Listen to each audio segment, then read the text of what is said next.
General, our dear guest, generals, admirals, ladies and gentlemen.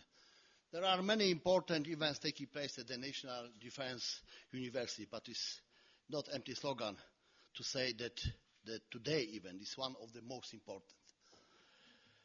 It is my great honor to welcome General Martin Dempsey to National Defense University, a higher education institution which educates students for the benefit of security and defense, civilian students and military students.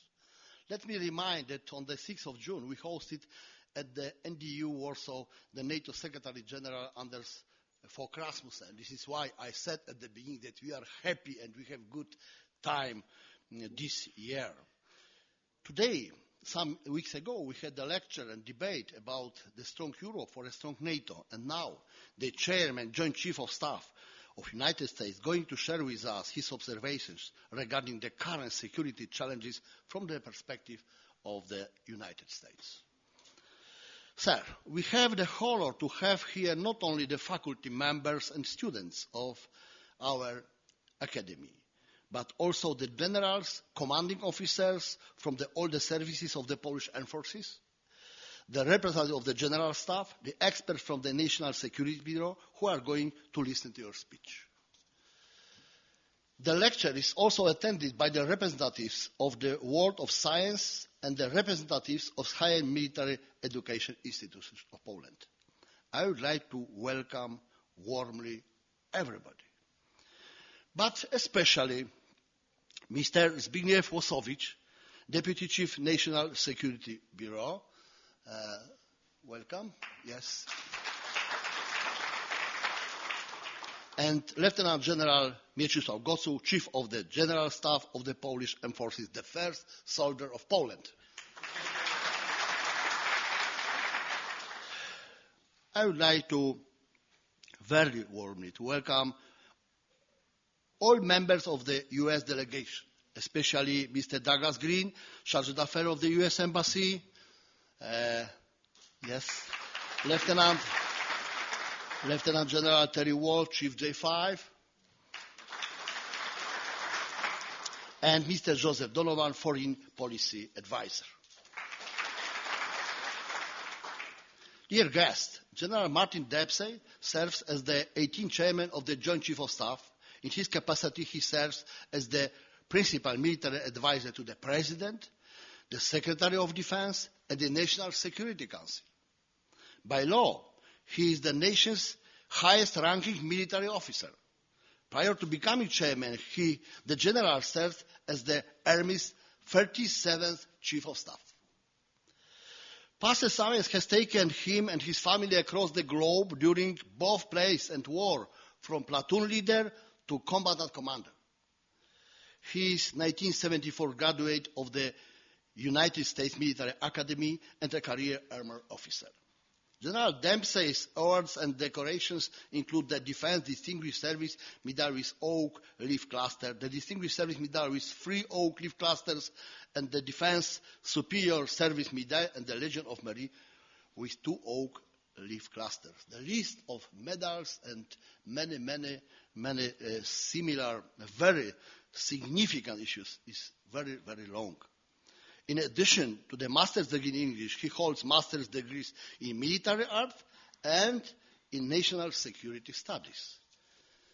Dear guys, the speech of the General Martin Dempsey, Chairman Joint Chief of Staff, will be followed by a session of questions and answers moderated by the Vice Rector, Colonel Professor Dariusz Kozerowski. Present? Yes. So I want to welcome you once again, General, to the seat of the National Defense University, and without much further ado, I would like to give the floor to you. Once again, thank you very much for coming.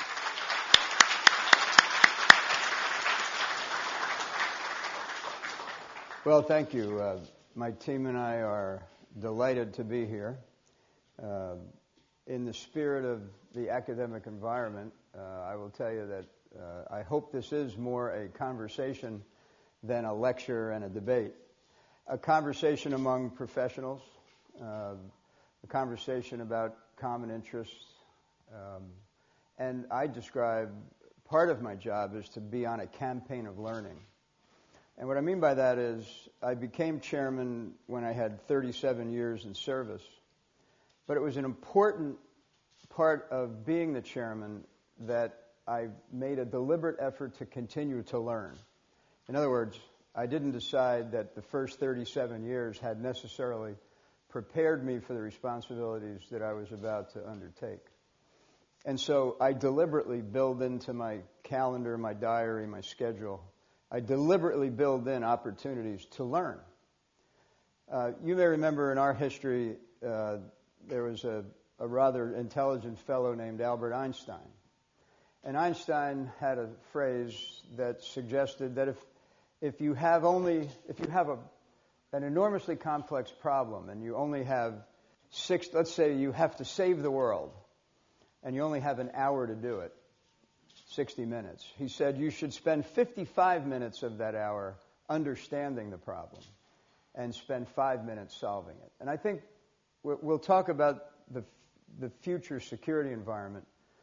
I think one of the things that characterizes the current and future security environment is a degree of complexity in an information environment that should drive us to seek greater, not lesser, understanding. And if we have those problems and only 60 minutes to solve them, we really should spend 55 minutes understanding and then only 5 minutes solving. And sometimes I think we may have that backwards, frankly.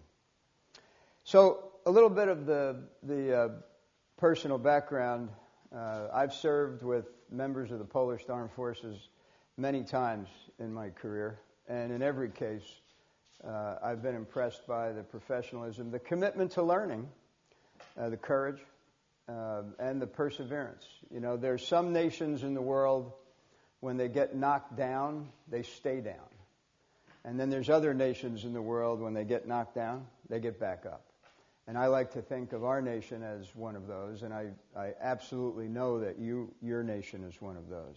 So it's been a real pleasure and professional privilege for me to serve side by side with the men and women who wear the cloth of your nation. I'm just on the way back now from Afghanistan. I was in Afghanistan 2 days ago and have visited your soldiers, some of whom are at FOB Sharana in Paktika province. I know you have soldiers serving in Ghazni. You have Special Operations Forces serving with us. And I met with 9 of your officers who are in Kabul supporting the headquarters of ISAF. So the first thing I must do is thank you for your contributions to our shared interest in Afghanistan. And as we look to the future, I would like you to know, I think some of you may know, but I hope all of you will actually speak about the fact that that mission is both important. It was important 10 years ago. It's still important. Secondly, we can actually succeed. You know, discussing it in terms of winning and losing might be a challenge, because it's not about how we see winning and losing. It's about how they see winning and losing. I like to describe it more as giving them an opportunity. And we're close. Their security forces are actually performing much better than I thought they would. Frankly, better than the forces that I had a personal hand in building in Iraq. And I think if their political system manages to make its way through the upcoming elections, I think they've got a genuine chance to be stable for the first time in a very, very long time. And in their stability resides stability in the region, and especially in Pakistan. So thank you for what you've done. Keep it up. You know, your political system, as mine, will make a decision about how many resources we can afford to contribute. But I will just tell you that from my personal military judgment, we can actually accomplish the task that we and you and NATO has undertaken. And that'll require us to do some things beyond 14, and we're certainly hopeful that as we go past 2014, that when we look to our left and right, there'll be somebody wearing a Polish uniform there with us. Personally, I'm Irish, 100%. All of my grandparents, both sides of the family, were born in Ireland. And I married a woman who's very upset that she's not here with me, by the way. But I married a woman who is also 100% Irish, with all of her grandparents from Ireland. And I have 3 children and 7 grandchildren, and any moment now I'll have the 8th grandchild. But and by the way, of all the things you heard on my resume there, that's one of the things I'm most proud of is my family. And that all three of my children served in uniform as well. 2 of them went to West Point, 1 of them went to a small college in North Carolina, but entered the military through the Reserve Officer Training Program. 2 of my children served with me in Iraq, and 1 of my children served with me in Afghanistan. So my daughter served a tour in Iraq and a tour in Afghanistan, and my son also had a tour in Iraq and a tour in Afghanistan. Only my son continues to serve. He's a major in the Army at Fort Riley, Kansas. He's an operations officer. But I mention my family both because I'm proud of them, but also because all of my children have married people who are 100% Polish. So I'm not kidding. Ploecki, Bognaski, in the Dempsey family, you're either Irish or you're Polish. That's it. There's nothing else. So I have a personal connection as well to this great country, and I'm proud to be here for that. Let me talk to you just for a minute about leadership, because you're here not only because of your personal leadership, if you're a member of the staff and faculty, you're also dealing with these group of students, 10,000, I think you said, Commandant, that roll through here every year or so. And you're growing that next generation of leaders. And so there's a couple of thoughts I'd like to share with you on what will get us through the future. Because we know how we've gotten here. In some ways, I'm not sure we all really understand what comes next. I mean, that's not new in history, really. But I will suggest to you that there are a couple of things you can impart to your students and take on board yourself that will help. One of them is that relationships, I think, are more important than ever. I mean, relationships have always been important in our careers. But I think to get through some of the complexities that exist, I think having relationships will become more important. In fact, I know you're going through a defense reform, and in my system, I actually have very, very little direct authority. I can't move a single military unit around the globe. I can't move it.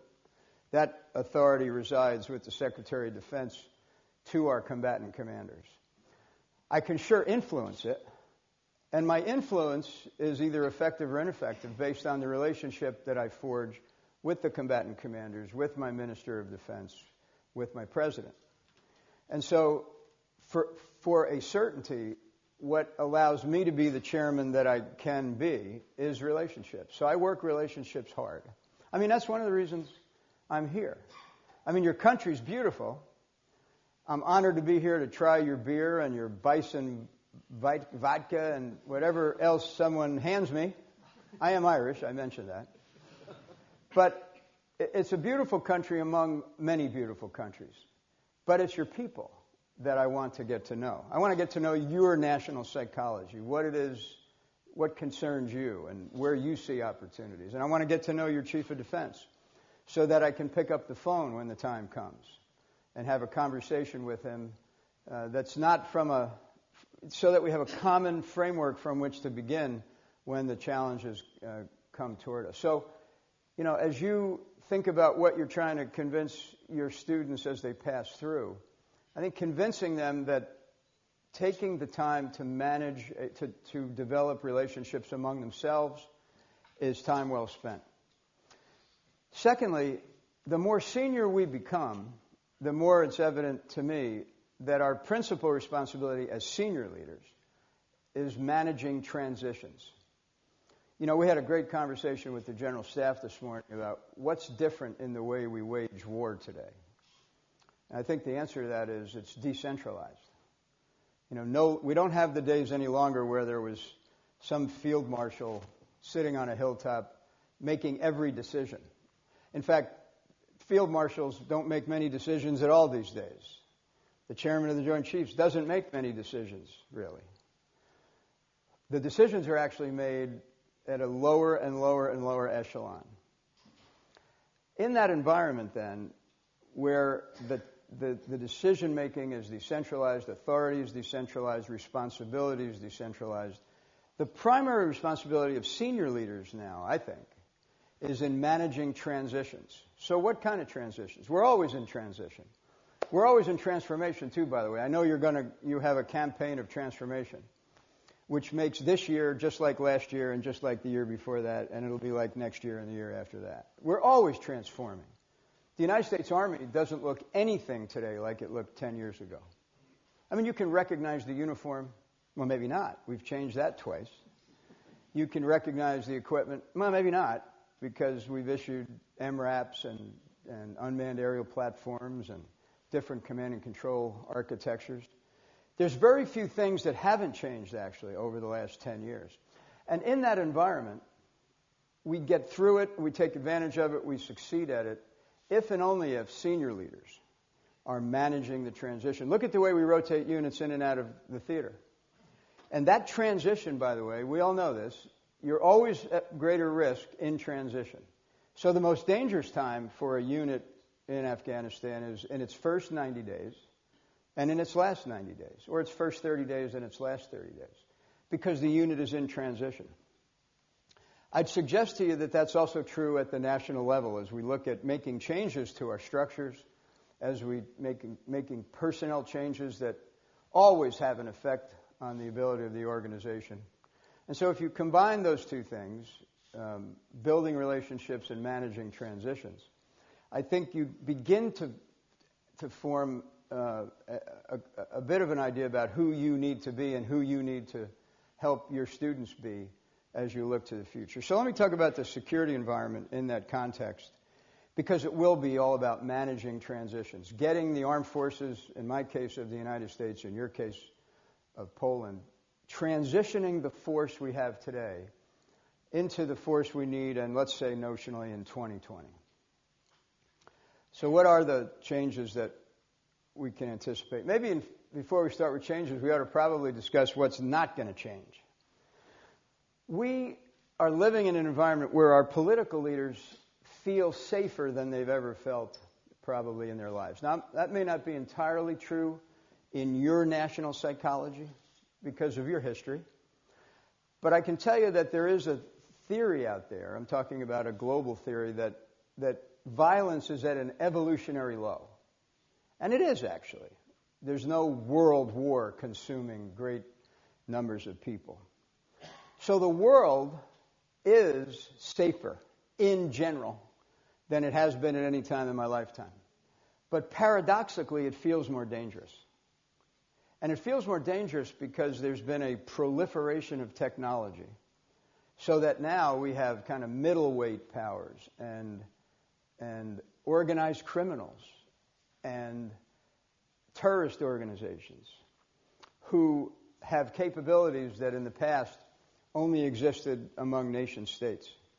I got a briefing just last week about the transnational organized criminals in the southern hemisphere of the Americas who are building submersible watercraft, submersible. They're not entirely submersible. They're not submarines, but they ride below the surface of the water and can carry tons and tons of narcotics. They cost probably several $100 million to build, but the cargo that they carry will reap $1 billion worth of profit. And so our law enforcement and military authorities trying to interdict those narcotics, some of which, by the way, end up right here on the continent of Europe. In fact, a lot of them do. Are confronted with an enemy, let's call it, who has capabilities that 15 years ago would only have had the possibility of being procured at a nation-state level. By the way, the reason I suggest that narcotics is a problem for all of us is in the continental United States, a kilogram of cocaine costs $40,000. In the United Kingdom, it costs $300,000. So if you're an organized criminal, where are you pushing your narcotics? So there's a market economy issue at work here that I think we have to be alert to. But I only mention narcotics and transnational organized crime because of this proliferation of technology that changes the dynamic.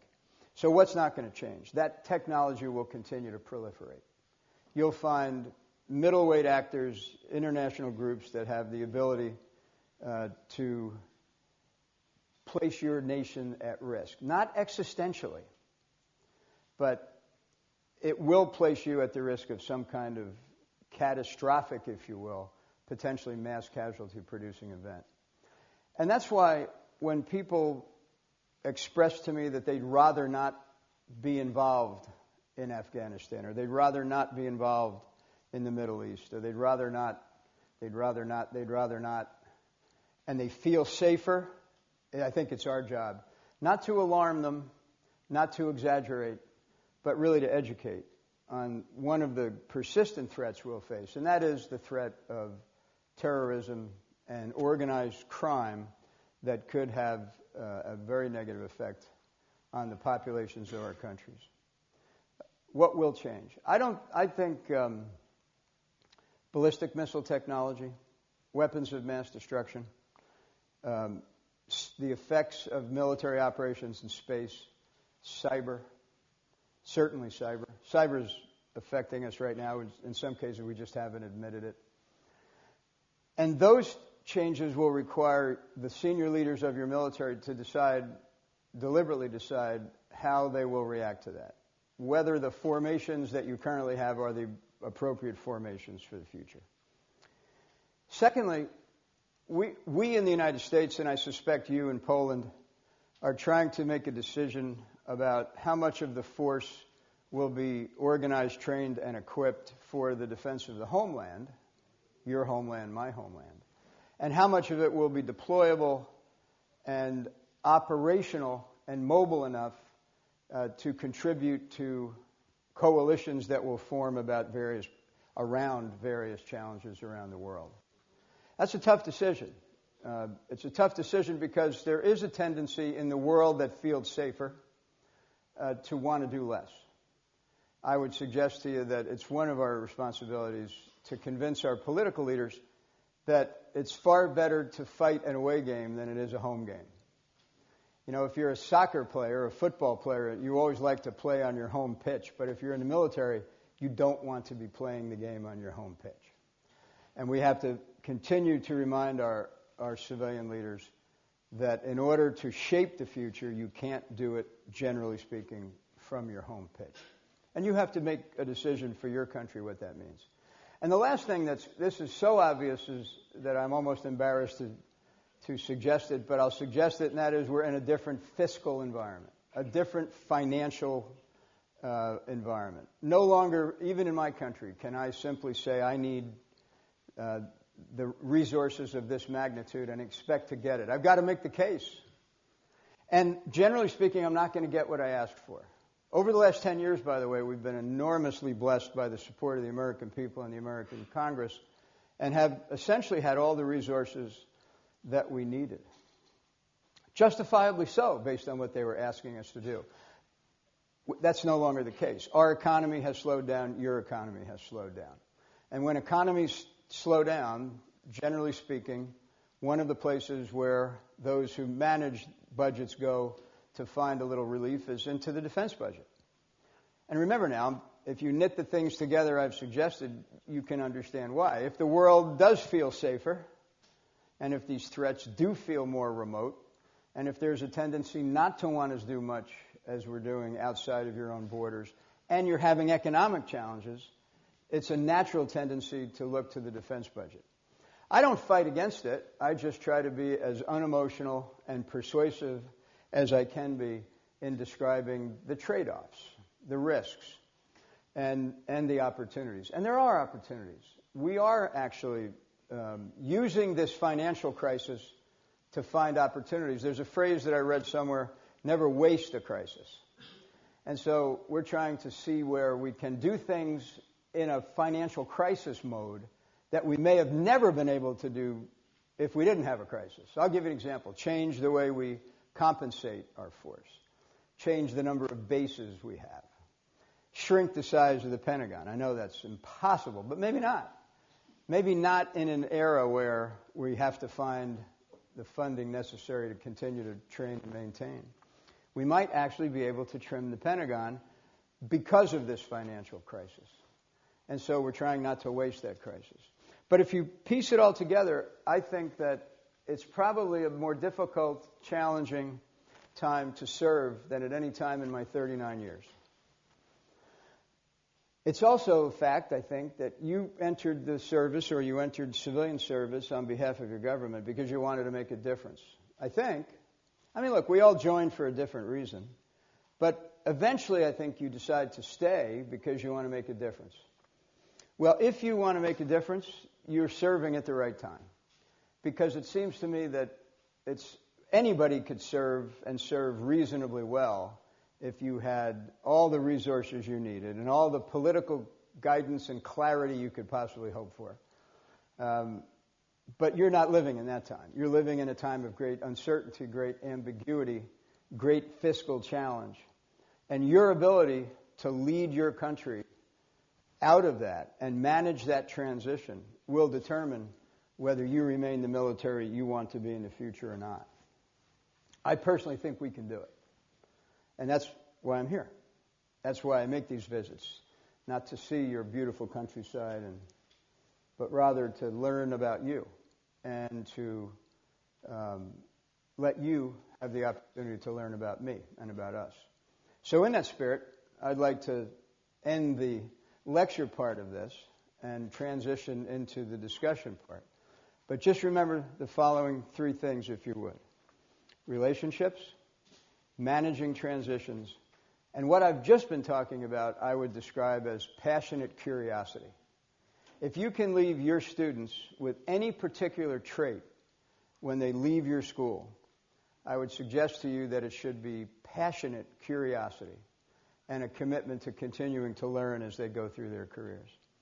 Thank you for the opportunity to have a brief moment with you today, and I look forward to finding out what's on your mind.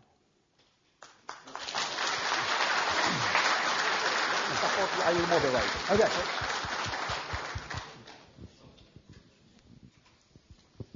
Sir, generals, professors, officers, ladies and gentlemen, let me moderate the second part of our meeting, our defense forum.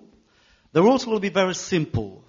If you will want to ask our distinguished guest, please take your hand up. When you will be chosen, the mobile microphone will be delivered. My special request to you is as following. Please prepare synthetic questions because of pressure time. So, the first question, please. Could you introduce yourself, okay, before the asking? So, Major Marcin Sławiński, I represent Aviation and Air Defense Institute of the local NDU. I've got a question in regard to conflict in Syria. Does the U.S. administration... Nothing like going for the... Anyway, I'm going to ask the question, sir. Does the U.S. administration consider any combat involvement in the conflict? If yes, is it going to be rather air operation, mostly air operation like over Libya, or you consider any troops on the ground? And the last question from me is, would you welcome some Polish officers, at least for learning, if not for operational planning, side by side with U.S. staff at your air operations center? Thank you. Yeah, let me answer the last part of that is the easier part of it, which is to say, of course, we welcome any opportunity to have Polish officers serve with us at various echelons of our command structure. Now, specifically, I don't know if you're talking about the KAOC for EUCOM or, if there's an interest in that, and I have my J5 here, we can talk to General Breedlove and work it out. But the short answer is that, as I mentioned earlier, there's a handful of nations to whom we have come to rely upon for advice and professionalism and common interests, and Poland is certainly one of those. So, Syria, there was a famous politician in America that once said, for every really complex problem, there's always a simple solution, and it's always wrong. And that's the problem with Syria. What is Syria? I mean, I don't want to sound too philosophic here, but I am struggling, frankly, as the leader of our armed forces, to find a way to make a recommendation to my senior leaders about the use of the military instrument of power that will make a difference. Well, I mean, we can do, if you can dream it up, if you can dream up any military course of action, I can probably give it to you. The question is there a strategy that will make sense of it? And so I ask the question often, what is Syria? Is there such a thing anymore? Was there ever a Syria? And is there a Syria today? Now, I'm not walking away from UN decisions and treaties made after world wars about where lines are drawn on a map. But what I will suggest to you is that Syria has been held together fundamentally by strongman regimes. And I think what you're seeing playing out, and by the way, our chargé here is one of our nation's experts on Syria. And even he and I, in our conversations, have a difficult time defining whether Syria has a true national identity or whether it's multiple identities that have been artificially held together and which now are beginning to manifest themselves kind of as a Arab Spring on steroids. So the answer to what should we do in Syria has to start with what is it exactly that you're trying to accomplish? There is no polarity in Syria. There's no good guys and bad guys. There's not two sides. There's not the regime and the opposition. There's a loosely affiliated, it's a syndicate on both sides that has an underpinning of religious, almost religious, if not tension, conflict between the Sunni and Shia sects. And the whole thing has been hijacked by extremists on both sides, by Lebanese Hezbollah and the IRGC Quds Force on one side and by Al-Qaeda and its affiliates on the other. So I don't know if you're familiar with the Hippocratic Oath that a doctor takes. And when a doctor takes the Hippocratic Oath, he promises first to do no harm. So when he gets you in the hospital, his first and primary responsibility is first do no harm and then try to do some good if he can find a way to do it. And that's the way I think I personally am looking at Syria right now. We should first do no harm. And could we do harm? Sure. People say to me, well, let's just, tip the balance in favor of the regime. And I say, we can do that. But when it tips, what's on the other side of that?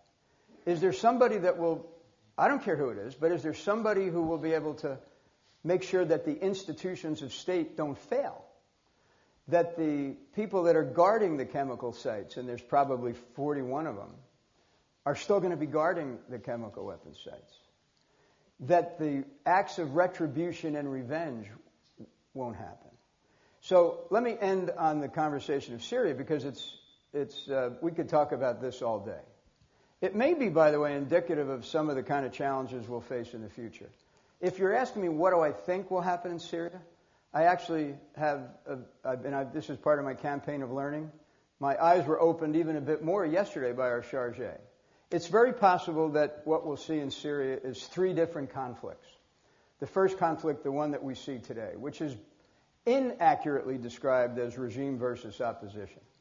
The second one is probably the fall of the regime and a civil war with religious undertones or overtones and extremism that will be far more violent than anything we're seeing today. And then eventually, probably, we'll see what we suspected all along, that there really is no Syria. And it'll be enclaves of interests. An Alawite enclave, a Kurdish enclave, and a Sunni enclave. And then I think at that point, if the international community hasn't been involved up to that point, I suspect it may have to become involved, much as we did in the Balkans and in Kosovo. I don't have any good answers for you. I don't have any good answers for anybody on my side either. It's extraordinarily complex. But I will say this. If I have 1 hour to solve that problem, I'm going to spend 55 minutes understanding it before I drop the first bomb. So, thank you very much for this answer, sir. The next question, please. I see that General Sikorski. Sir, please. Thank you very much, Sikorski, National Security Bureau. So, thank you very much for sharing great thoughts with us, and we appreciate these. I wonder if you would share some thoughts on cyber security. but nationwide cyber security. What would be the role of military in this area? Yeah. Who should run this business, and nationwide? Would you have any advices for us, coming from your experience? I know you've got some great experience I do, here. Thank you very much. Yeah. No, we talked about the future, and I suggested that among the things we would have to reconcile, really, is the role of the military and cyber in the future. So let me share a couple of thoughts, because we had a great conversation today with the General Staff on this subject. First of all, I think we have to take the mystery out of cyber.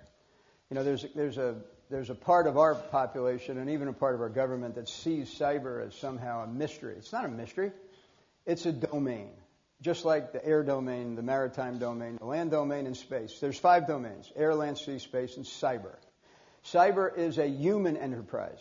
It's not a bunch of mindless algorithms running around. I mean, there is some of that, by the way, meaning algorithms that are probably stalking you right now on your smartphone. But that's a separate issue. Cyber is a man-made, understandable system of systems.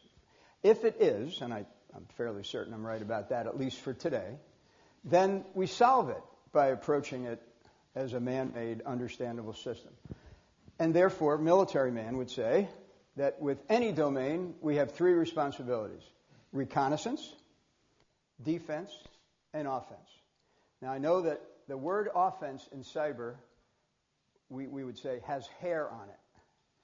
There's a lot of sensitivities to the use of the word offense, to putting those 2 words in the same sentence, offense and cyber. But let me explain.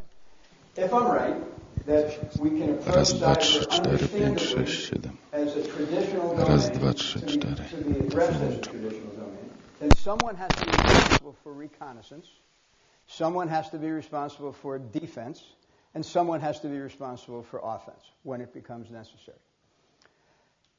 Right now in the United States, I have responsibility, the Department of Defense, for the defense of my domain. I say domain in the sense of .mil. So if you have an email address that has .mil, I'm responsible for it. Elsewhere in the country, the Department of Homeland Security has the primary responsibility. And so we are in a supporting role. The military supports the Department of Homeland Security in their responsibility to defend. And then we are developing what some would call an active defense capability or an offensive capability that would be under the control of the Department of Defense when asked to do so by certified civilian authority. And now let me explain how it would all work. We have, in the first place, we've cleaned up our roles and responsibilities. So we finally do have clarity on the responsibilities of the Department of Defense. Secondly, we have what I would describe as a playbook. That is to say, a series of scenarios where if we were either attacked, there's 3 ways you can be affected in cyber. One is theft. Theft is the responsibility of civilian agencies in government. Disruption, distributed denial of services, and a malicious, offensive, damaging attack. And we have a playbook that describes how we move authorities from one agency to the next, culminating in some action, either block, which is defensive, or stop, which is frankly offensive. And then in stop, it can be stop the point of origin, or it can be stop that entire network, or destroy that entire network. So we've actually come a long way. The authorities are clear, the playbook is clear, but we have not yet actually had the occasion to have to test it. We've practiced it. And it is a matter of sharing responsibilities with civilian agencies of government, law enforcement. And let me give you, maybe it'd be helpful for an analogy. After 9/11, when the planes flew into the World Trade Center, we were, thank you. We were asked, that vodka? That's great. Thank you. We were asked, what can the military do if that ever happens again? And so that became a huge debate about the role of the military internal to the domestic borders of the United States. That's the same this debate we're having now about cyber. And here's the way we reconciled it. First thing we did is we turned to the transportation, we turned to the airlines themselves and said, you've got to harden the doors. You know, you've got to do some things in screening people as they walk on the aircraft. You've got some responsibilities. We're saying the same thing to civilian industry in hardening themselves for cybersecurity. Okay. Then we said to the the FAA, that they had to do some things like put air marshals on aircraft. And that was their authority. So you had private industry had a responsibility. The FAA have a responsibility. The FAA is also that organization which tracks every aircraft in American airspace. So they have the reconnaissance responsibility. And it's a piece of the security, the reconnaissance piece, that's their responsibility. I don't have any responsibility for that. And then if something happens and the FAA declares that it's an aircraft with potential hostile attack, then it comes to me. And I scramble aircraft to intercept. But I only do that as an issue of last resort after all of the other authorities in our country, whether they go, in the case of the aircraft, it goes from the private industry themselves to the FAA, to the Transportation Safety Agency, and only ultimately if it has to me. That's the same thing we're doing in cyber, is passing responsibilities. Now, the problem with cyber is it happens like that. And you don't have the same time that you have to pick up an aircraft and identify it as potentially hostile, to scramble F-16s and query it, and eventually, if necessary, to shoot it down. We have, thank God, haven't had to do that, but we do have the authorities in place to do it if necessary. So that's the analogy I'm trying to use, that shares responsibility across government, that uses the Department of Defense only as a last resort. But when asked to do it, we got to have the capability to do it. So you're going to have to work through that yourself. But when you do, we also have to work it together. Because I think those of you that have studied cyber know someone could take over your network and use it to attack me. Actually, even more ominously, inside of the domestic United States, someone could take over the financial network with a botnet and have it attack critical infrastructure. And then the decision would be made, how do you deal with that? Which of those two enterprises do you protect? One of them will have to be brought down. Can you imagine that decision? Are you going to leave your financial network intact, or are you going to leave your critical infrastructure intact? And that's the world in which we live. And anyone who tells you that's not possible, it's possible today. It just hasn't happened. So we've really got to get after it. First, internally, both you internally, me internally, and then secondly, we've got to find a way to come to a common understanding about when these things happen from sanctuaries inside of each of our countries. It's absolutely the case.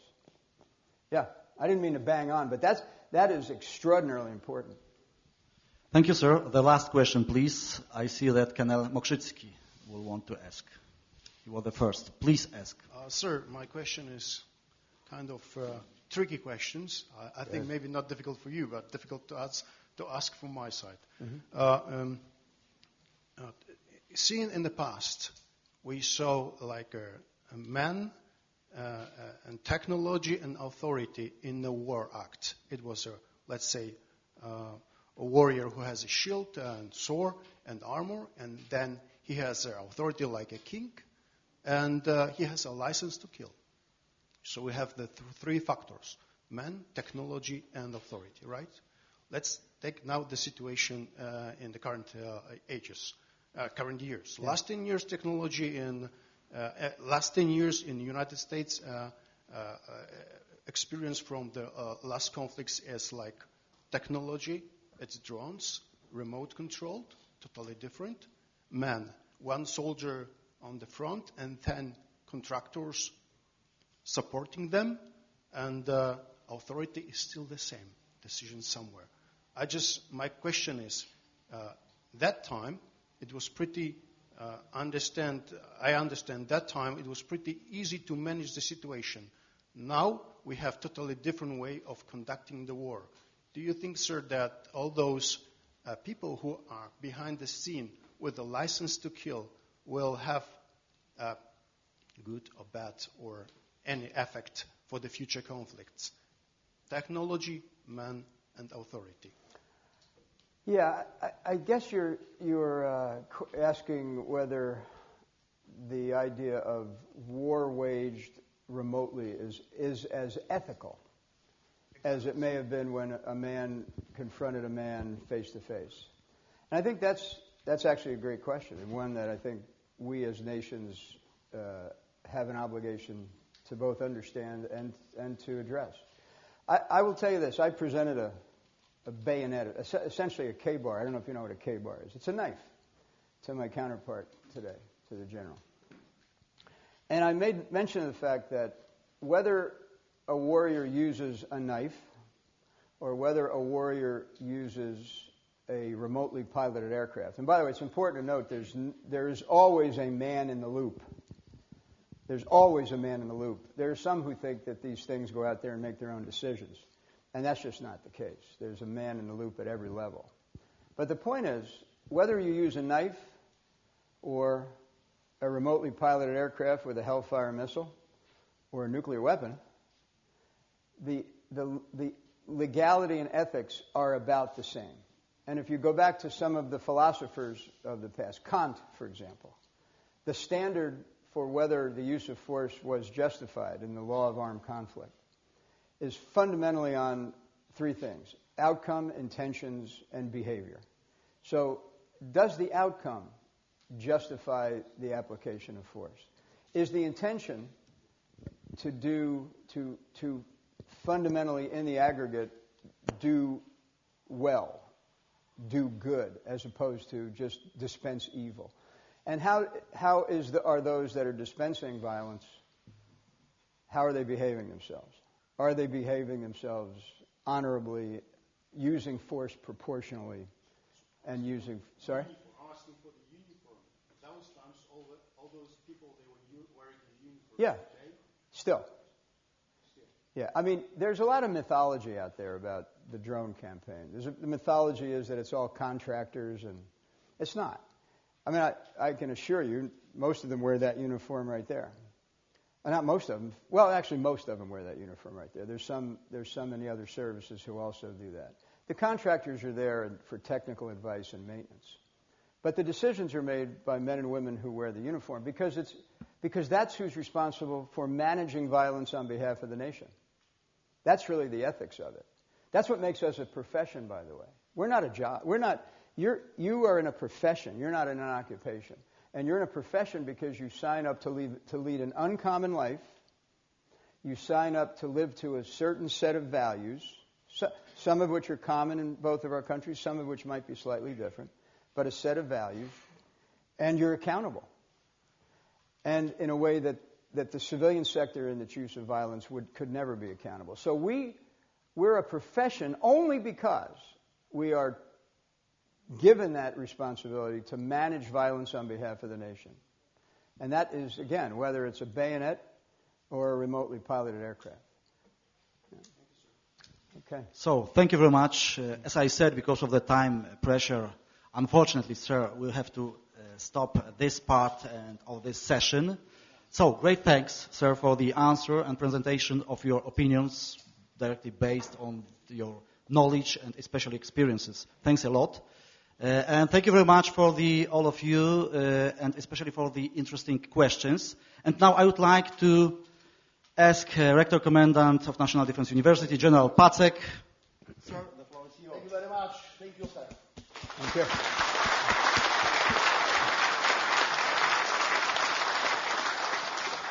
Thank you very much, sir, for excellent speech, for our meeting, for your very open answers. Thank you very much.